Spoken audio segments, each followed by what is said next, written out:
নমস্কার বন্ধুরা, আশা করি সবাই ভালো আছো এত গরমে। এই ভিডিওটা আমি বানাবো কিনা ভাবছিলাম, কারণ আমার চ্যানেলের কন্টেন্টটা হচ্ছে ট্র্যাভেলের উপর ফোকাস রয়েছে। তো এটা নিয়ে বিস্তারিতভাবে আমি পরে আলোচনা করব। এই ভিডিওটা বানানোর দুটো কারণ রয়েছে। প্রথম, যেটা অনেকেই আমাকে ফোন করে জিজ্ঞাসা করে, যেহেতু বাড়ির সামনে মন্দিরটা রয়েছে, যে মন্দির খোলার সময়সীমা বা পুজো কখন দেওয়া হয় বা বাইক পুজো হয় কি না।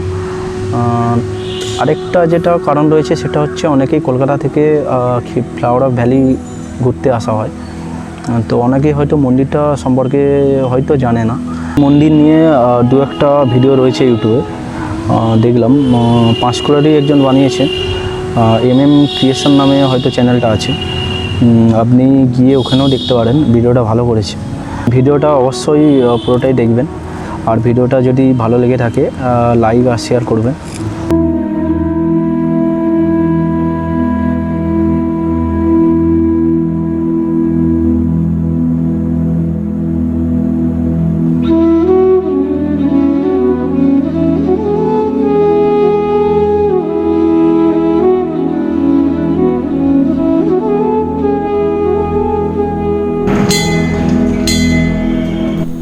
মন্দিরের ঠিক বাম সাইডে একটি ঘাট রয়েছে, যেখানে আপনি হাত পা ধুয়ে তারপর মন্দিরে প্রবেশ করতে পারেন।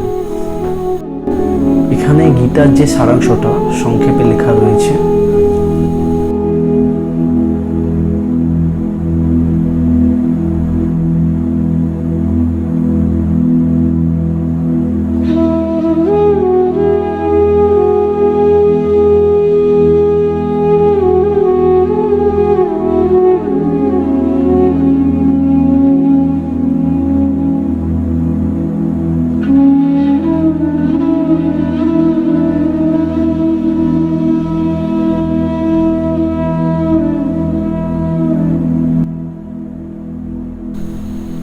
এখানে মায়ের যে 108টা রূপ, সেই 108টা রূপ দেওয়া রয়েছে। একে একে বললে ভিডিওটা অনেকটাই বড় হয়ে যাবে।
নমস্কার, আমার নাম ধনঞ্জয় চক্রবর্তী। পাঁশকুড়া মা ভবতারিণী শ্মশান পীঠে আমি একজন পুরোহিত। অনেক বহু পুরানো মন্দির। এটা স্থাপিত হয়েছে 1994 সালে। আগে এখানে বন জঙ্গলে ভর্তি ছিল, তখন ছোট্ট করে মন্দিরে পুজো হতো। পুজোর টাইম হচ্ছে সকাল 10টা থেকে দুপুর 1টা পর্যন্ত, বিকেল 6টা থেকে রাত্রি 9টা পর্যন্ত।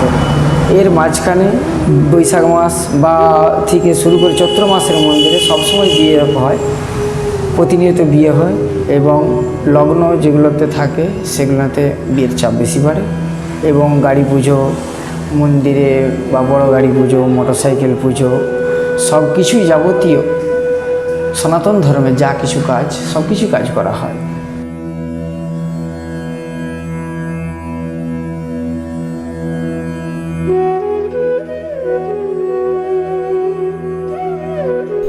এখানে পরপর 12টা শিব রয়েছে, যেই 12টা শিবের আলাদা আলাদাভাবে পুজো করা হয়।